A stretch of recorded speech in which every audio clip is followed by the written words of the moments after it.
Le 15 avril 2026, depuis le Cameroun, où il effectue un voyage apostolique, le pape Léon XIV a publié ce tweet. Rejetons la logique de la violence et de la guerre et embrassons la paix fondée sur l'amour et la justice. Une paix désarmée, non fondée sur la peur, les menaces ou les armes. Cette paix est désarmante car elle est capable de résoudre les conflits, d'ouvrir les cœurs et de générer la confiance, l'empathie et l'espoir. Je réaffirme avec force, le monde a soif de paix, assez de guerre et de toute la douleur qu'elle cause par la mort, la destruction et l'exil. Un message simple, un appel à la paix, posté depuis l'Afrique.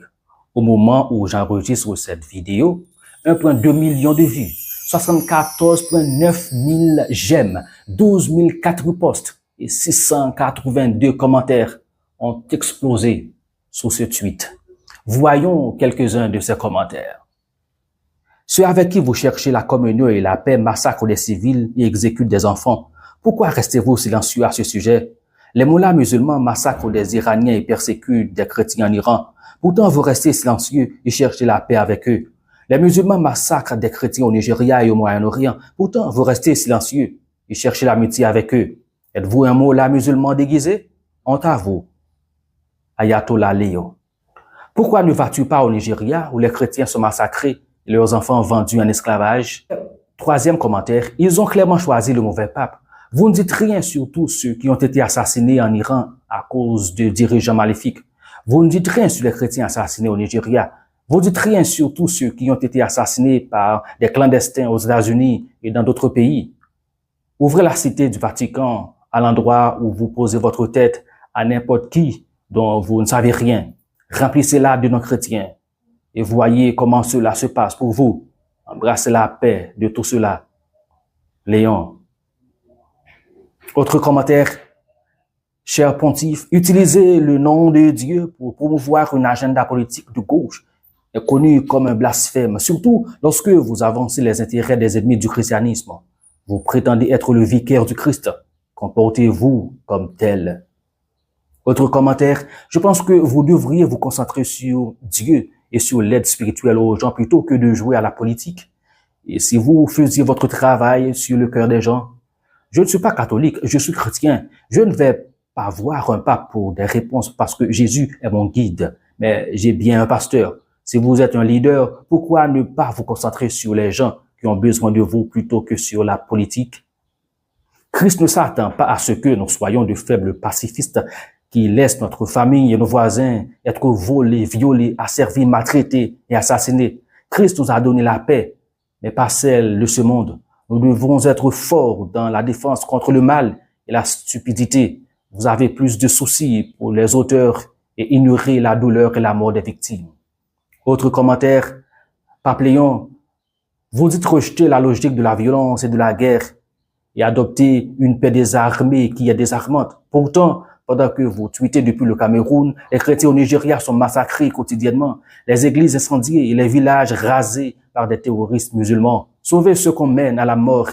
Retenez ceux qui trébuchent vers l'abattoir.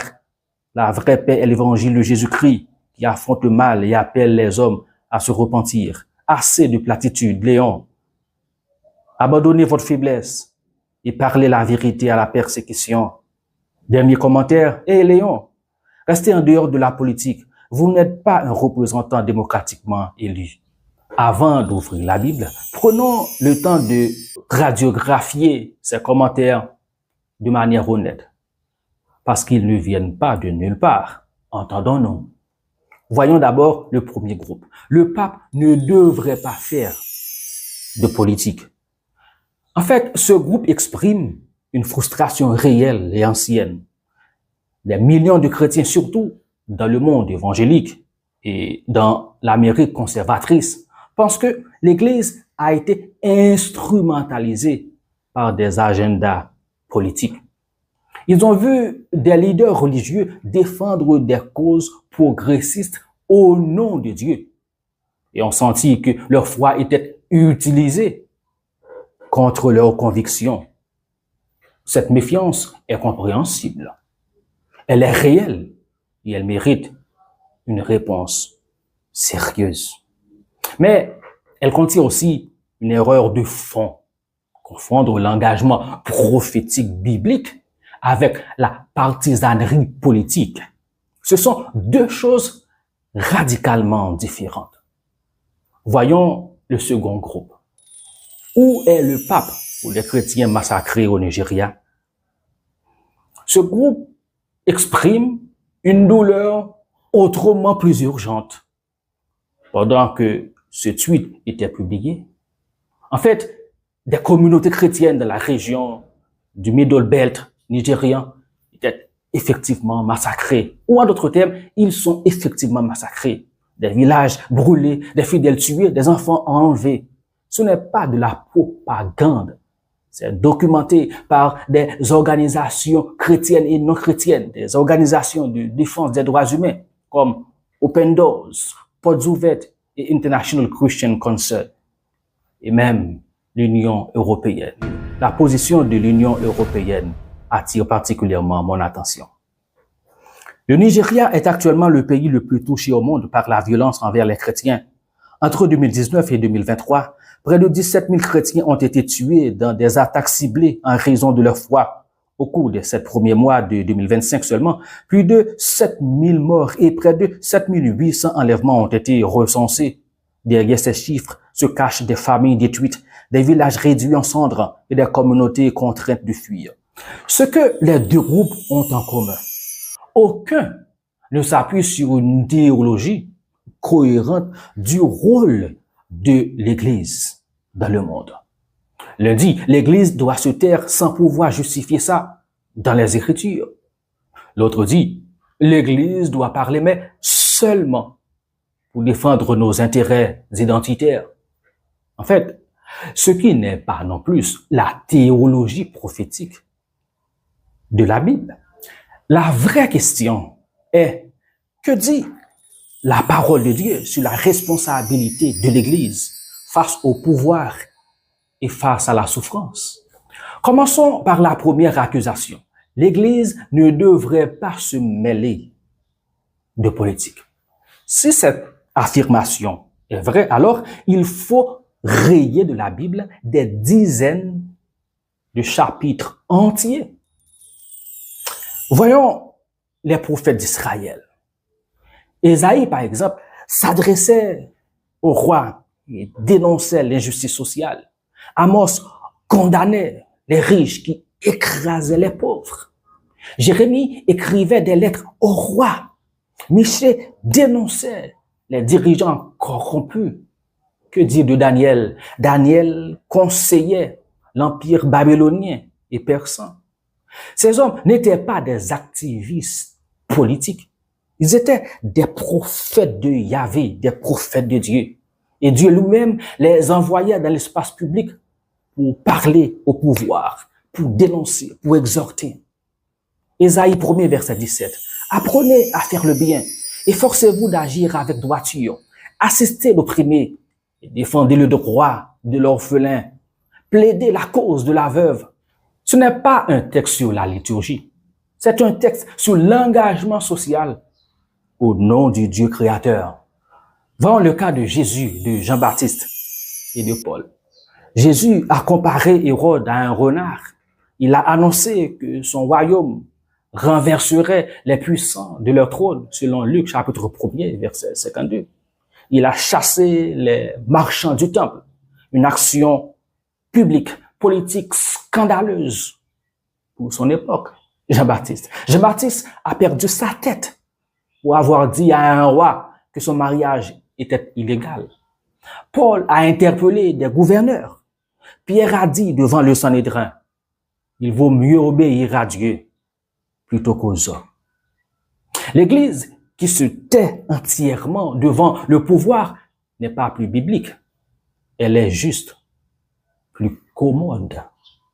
Romains 13, verset 1er nous dit que toute personne soit soumise aux autorités supérieures, car il n'y a point d'autorité qui ne vienne de Dieu. Et les autorités qui existent ont été instituées de Dieu. La Bible dit deux choses simultanément. Un, les gouvernements ont une autorité légitime que Dieu a établie pour le bien commun. selon Romains chapitre 13. 2. Quand les gouvernements utilisent cette autorité pour le mal, l'Église a une responsabilité prophétique de parler, de dénoncer. Actes chapitre 4, verset 19, chapitre 5, verset 29.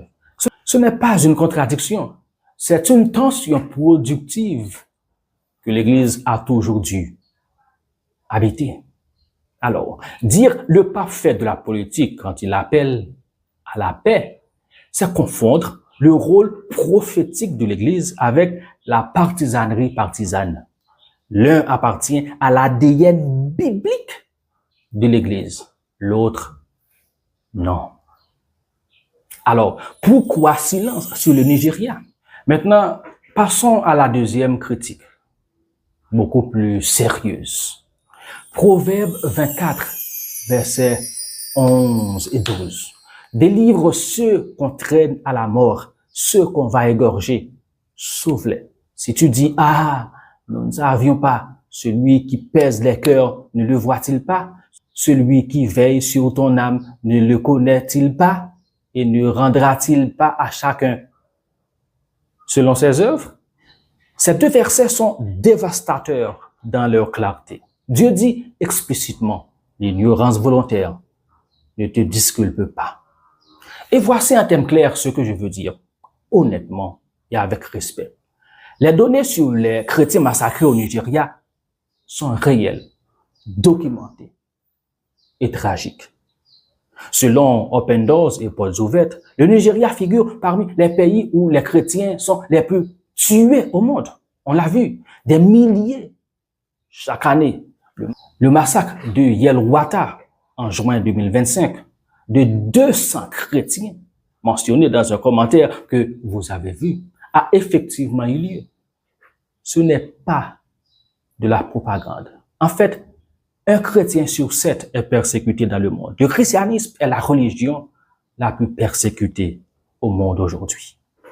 Alors, quand le chef visible de l'Église catholique, qui représente à peu près 1,3 milliard de catholiques, publie des appels à la paix, sans nommer spécifiquement la persécution des chrétiens dans sa propre région géographique du voyage apostolique,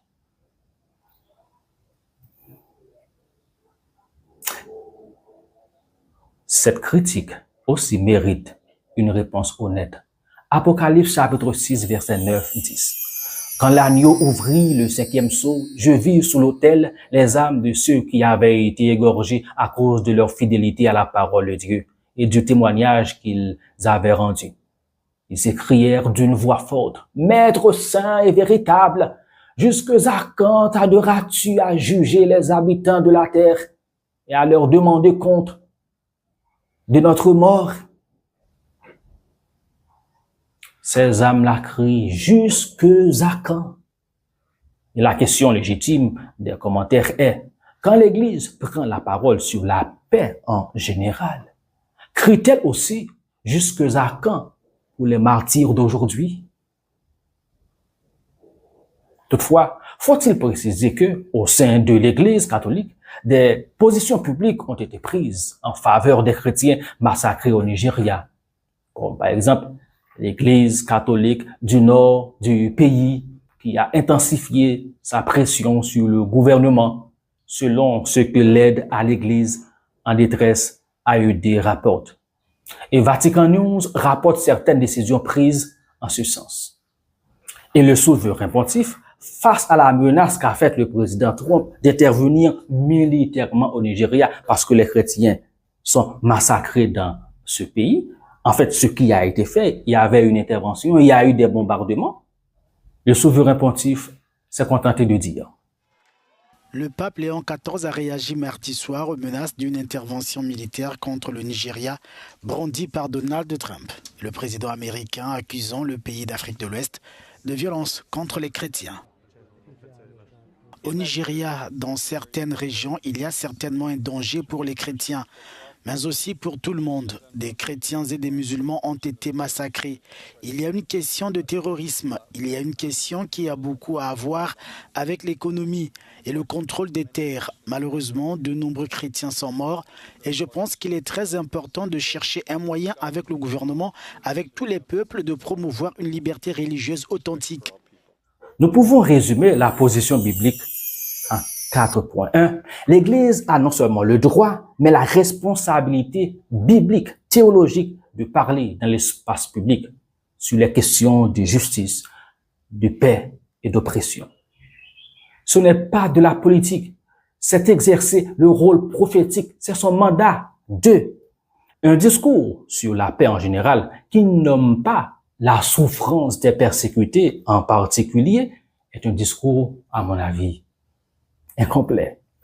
Pas faux, mais incomplet. 3. La critique des chrétiens qui demandent « Mais pourquoi tu ne parles pas de nos frères massacrés au Nigeria ?» n'est pas du nationalisme religieux.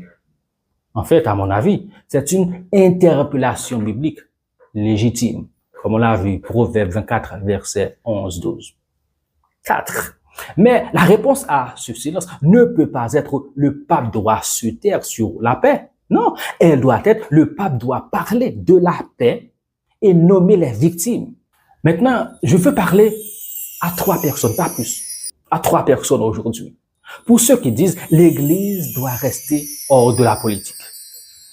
Pose-toi cette question biblique, théologique, honnête. Qu'aurais-tu dit à Amos quand il dénonçait les riches qui vendaient les pauvres pour une paire de sandales? Qu'aurais-tu dit à Jean-Baptiste quand il interpellait Hérode? Qu'aurais-tu dit à Martin Luther King quand il citait la Bible pour défier les lois ségrégationnistes de son époque? Il était pasteur, théologien. La vraie question n'est pas l'Église doit-elle parler? La vraie question est celle-ci. De quoi l'Église doit-elle parler?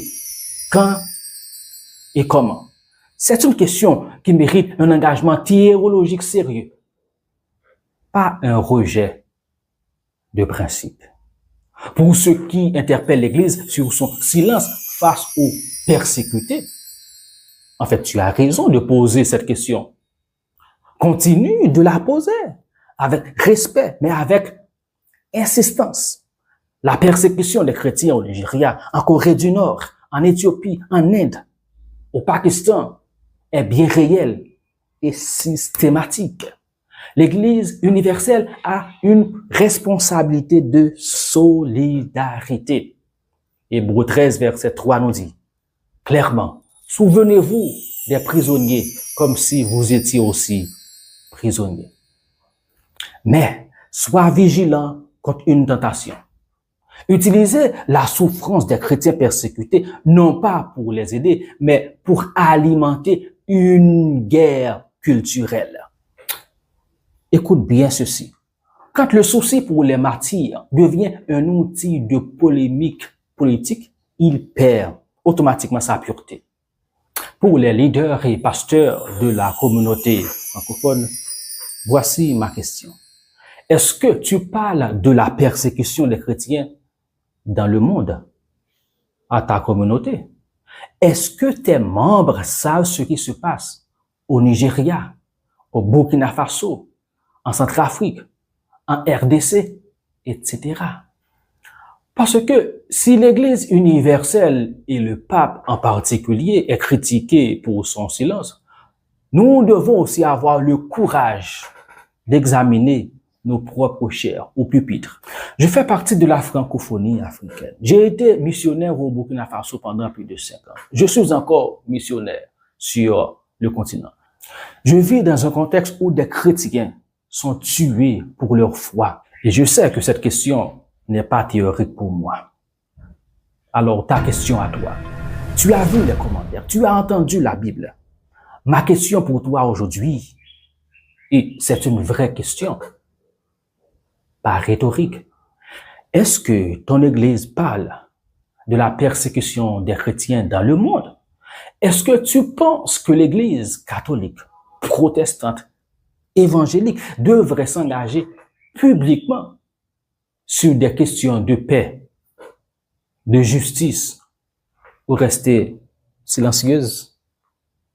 Réponds dans les commentaires, pas pour avoir raison, pour qu'on réfléchisse ensemble. Et si tu connais un chrétien persécuté ou un missionnaire qui travaille dans des zones à risque, partage cette vidéo avec lui. Priez pour cette personne. Cette conversation lui appartient. Je suis Windel Benjamin Etienne. Croire aujourd'hui. On se retrouve la semaine prochaine sous les commentaires. Merci.